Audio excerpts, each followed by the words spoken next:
Dinosaurus terbesar yang pernah menjejak bumi, lebih panjang dari kolam renang, lebih tinggi dari gedung berlantai 5, dan lebih berat dari pesawat jumbo jet. Dinosaurus ini berasal dari kelompok Argentinosaurus yang hidup 70-100 juta tahun yang lalu. Ilmuwan menentukan ukuran dinosaurus berdasarkan temuan fosil, dan karena seringkali fosilnya tak lengkap, para ilmuwan tak bisa menetapkan ukuran secara pasti. Prinsipnya, makin lengkap fosilnya, makin akurat perkiraan bentuk dan bobotnya. Tulang belulang binatang purba raksasa ini banyak ditemukan di Patagonia, Argentina, dan salah satu yang terbesar ditemukan oleh seorang petani di gurun di dekat La Vega pada 2014. Tulang paha dinosaurus yang ia temukan lebih tinggi dari ukuran manusia kebanyakan. Tim pakar dari Museum Paleontologi Egidio Verruglio memperkirakan tinggi keseluruhan mencapai 5,8 meter dengan panjang 40 meter. Dengan postur seperti ini, bobot binatang purba tersebut sekitar 70 ton.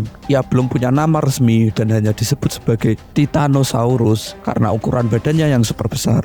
Tim pakar menemukan total 223 tulang dari 7 jenis Argentinosaurus, tapi sayangnya tak ditemukan tulang tengkorak. Akhirnya para ahli menggunakan 3 tengkorak dari dinosaurus raksasa lain untuk merekonstruksi binatang ini. Perkiraan awal menunjukkan dinosaurus ini 10% lebih besar dari dinosaurus yang sebelumnya memegang predikat terbesar yang pernah ditemukan. Tapi sekali lagi, menentukan ukuran dinosaurus tidak mudah. Untuk kasus Argentinosaurus, para ahli hanya mendapatkan tulang belakang, tulang rusuk, tulang kaki bagian bawah, dan beberapa potongan tulang lain. Tulang-tulang dinosaurus paling lengkap yang pernah ditemukan, 116 tulang dari jumlah total sekitar 256, berasal dari Dreadnoughtus scrani, seperti yang dijelaskan Kenneth Lecovara, Drexel University, Philadelphia, Amerika Serikat. Tadinya diperkirakan bobot Dreadnoughtus scrani bisa mencapai 60 ton, tapi kajian yang lebih mendalam pada 2015 menyimpulkan berat binatang ini antara 20 hingga 25 ton. Ini bukan pertama kalinya para pakar mengurutkan ukuran dinosaurus. Bobot dinosaurus berubah karena para pakar menemukan metode yang lebih canggih untuk menentukan berat badan.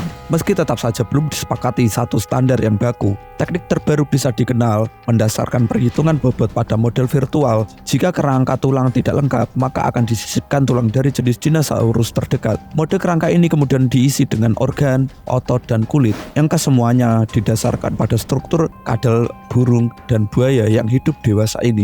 Dari sini para ahli menghitung bobot dinosaurus. Dari sini para ahli menghitung ulang perkiraan bobot berbagai jenis dinosaurus, dan kadang para ahli kemudian merevisi bobot, seperti yang terjadi dengan Dreadnoughtus scrani. Kembali ke Titanosaurus yang ditemukan di Argentina. Salah seorang pakar yang meneliti Titanosaurus, Diego Paul, mengatakan bahwa timnya telah menemukan sekitar 70% tulang-tulang dari binatang ini, yang membuat estimasi bobotnya menjadi relatif akurat. Tapi hasil kajiannya belum diuji di depan para pakar lain, yang membuat untuk sementara Titanosaurus belum bisa dikatakan secara resmi menumbangkan rekor Argentinosaurus sebagai dinosaurus terbesar yang pernah ada di muka bumi.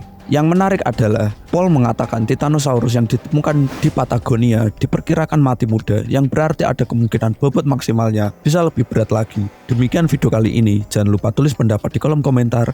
Jangan lupa untuk like dan subscribe. Terima kasih sudah menonton sampai habis, dan sampai jumpa.